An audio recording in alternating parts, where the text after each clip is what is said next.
Hello, you guys. Thank you so much for tuning into my channel.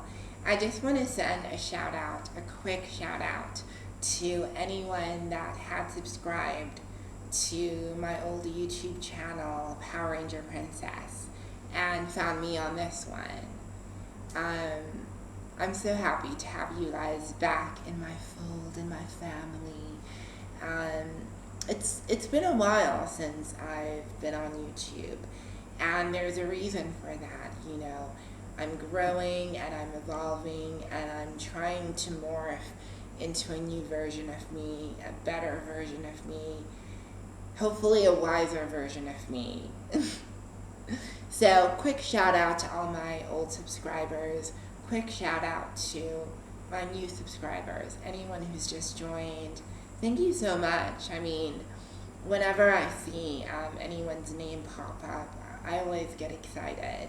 So I hope that whatever I say doesn't hurt or offend you, that it only resonates. And yeah, just always remember that I'm just talking about my own life. I'm not trying to talk about any agenda or anything like that. And in videos where I do talk about specific political ideologies, I'll be very purposeful in my language, and it'll be very directed.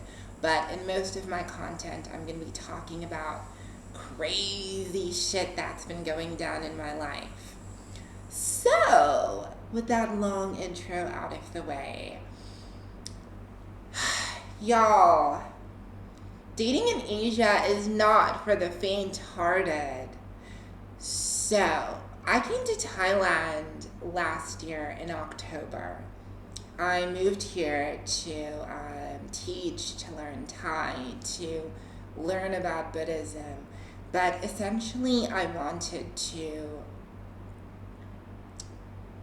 I wanted to recreate myself in Southeast Asia. Now, my ex and I had the intention of living in Southeast Asia and then moving closer to his country. So this was just always supposed to be a stopover. Now, after I broke up, it took me a while to get back into the dating scene, although I had incidences where I met a couple of people and they were somehow able to break through all my walls. And yeah. So I had this one incident with a guy, and I call him my almost Chinese boyfriend. So coming from South Africa,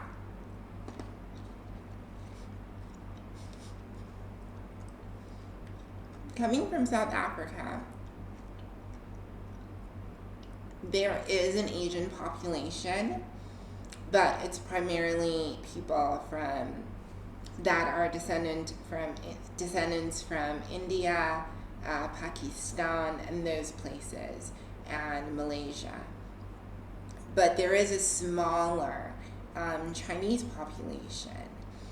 But realistically, in South Africa growing up, you didn't see a lot of Chinese people. You really didn't. I mean, my best friend growing up was Chinese, but outside of him and his family, none of my teachers were Chinese. No one that was in my grade. It was not like Chinese people were not like a demographic that was seen everywhere. So my interactions with Asians was primarily with Chinese people and then with Koreans. But even that, it was always limited.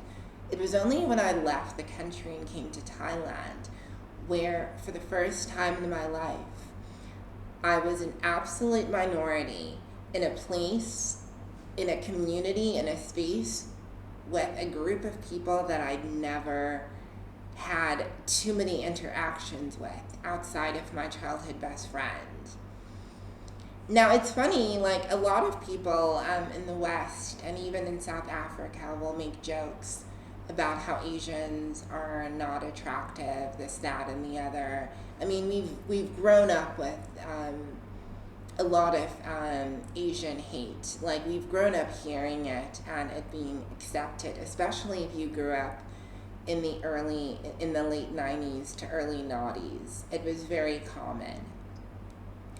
And I remember even like as a teenager, thinking to myself, y'all are so dumb. Like the only reason y'all aren't attracted to Asians is because you just haven't spent time around enough of them. Like in every community, there is hot people and people that are less desirable. But anyways, I digress. So I'm walking this one day, it's Friday, and I'm walking and there's this Chinese guy. He's walking straight towards me. But I'm assuming that, he's just gonna walk past me, he's going somewhere. I did notice that he was staring at me and he would not, remove his gaze. Now, I wish I could say that this was something that is unusual to me, but it's really not. Being transgender and being black, I always have people staring at me, you know what I mean? So I'm used to people just staring and not, like removing their gaze. But I assumed that, we'd walk past each other. Tell me why he walks straight up to me. He pulls out his hand and he's like, hello. And I'm like, hi, how are you? So I put on my friendly Christabel, I'm not threatening voice. So he asked me immediately where I'm from. So I say South Africa. So he's like, oh, South Africa. Stops shaking my hand, looks me up and down, and then walks past me. And I remember thinking, like, now, of course, I'm not Chinese, and I've not grown up in a Chinese context. But I would assume that would be strange in anyone's culture. But anyways, I think nothing of it. I think maybe, I don't know what I thought. I was like, he was just some weird random guy. Now, a couple of weeks, actually, I think it was a month and a half that passed. About a month and a half passes. And I literally was leaving my apartment and I'm going down the street and I suddenly hear somebody calling like, hey, hey, hey. I turn around. It's the same guy, the one that I'd met like a month and a half ago. The one who'd greeted me and asked me where I was from and then just effed off. Girl, come to find out, this man could not speak English. He spent that month lying. So according to him, he spent that month trying to work up the courage to try and talk to me because he kept seeing me apparently walking around.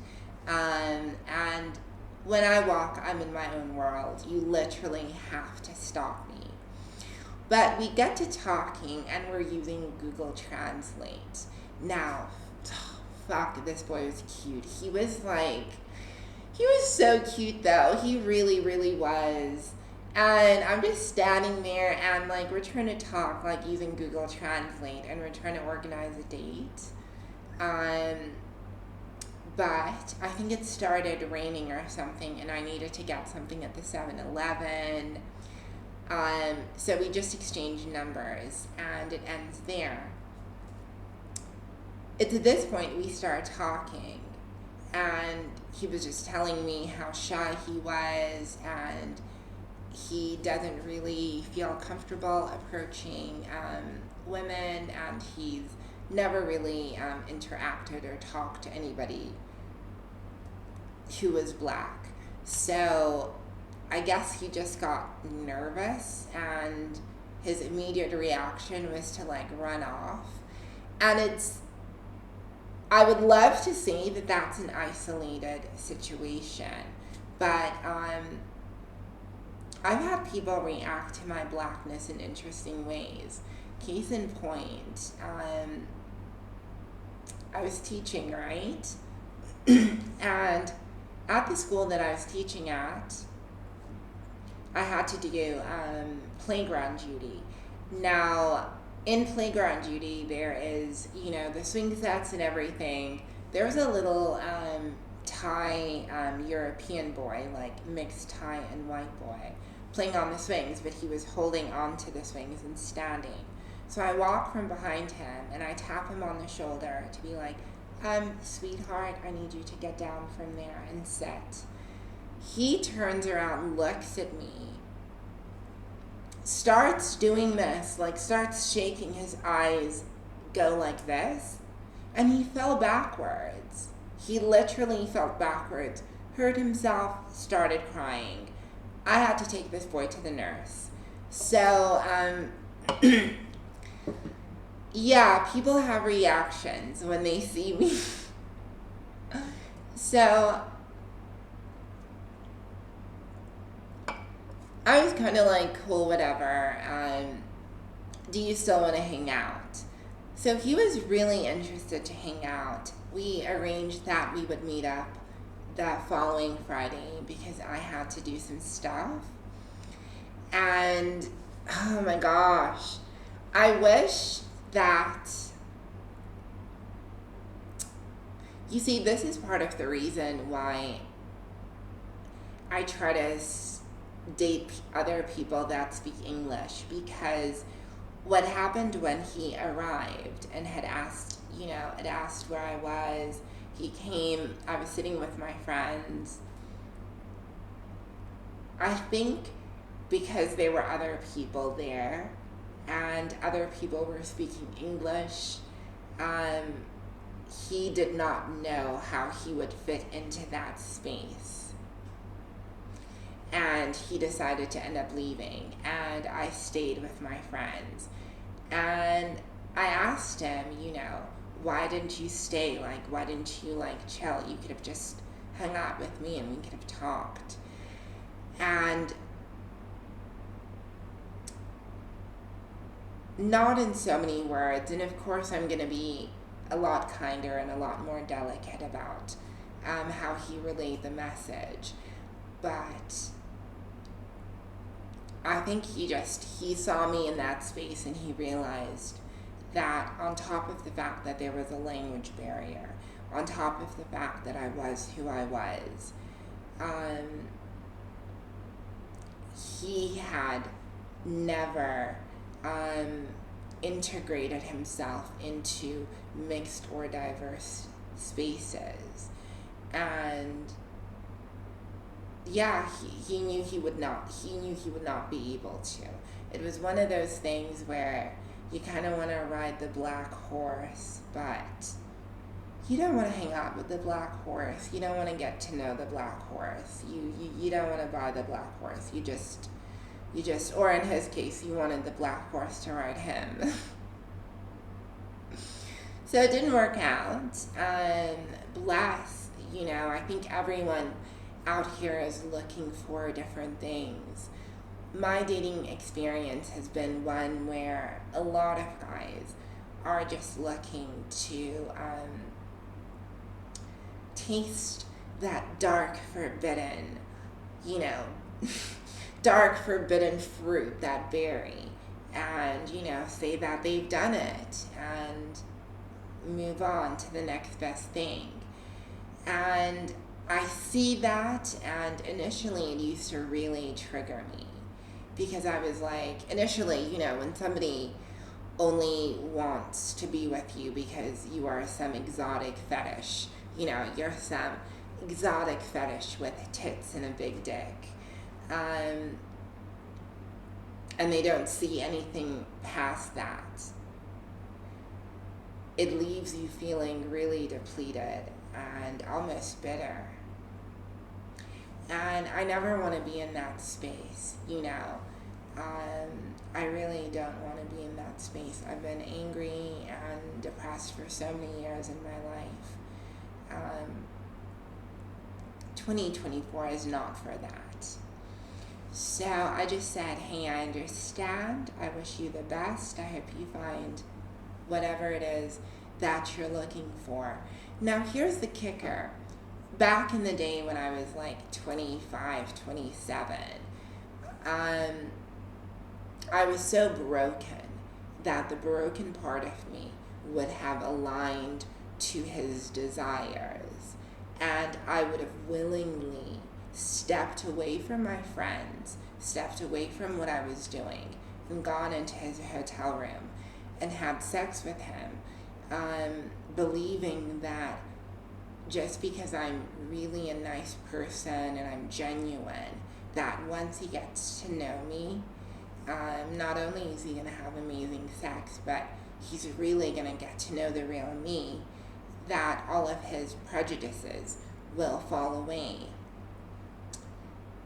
That's a beautiful idea, but that part of me, the broken part of me, no longer aligns with that. And I need to just say, thank you, bless. Hope you find what you're looking for. I'm good over here.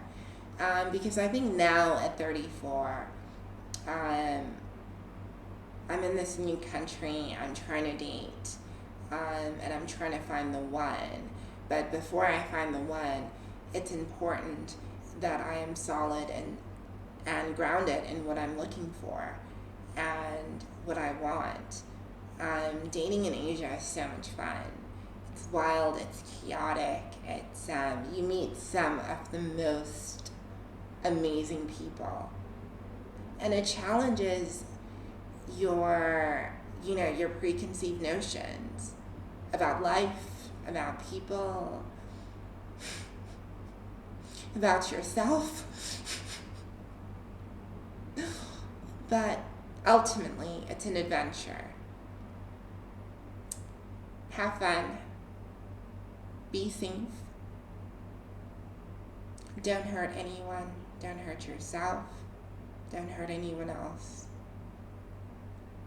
And just love yourself and have amazing sex. All right, bye.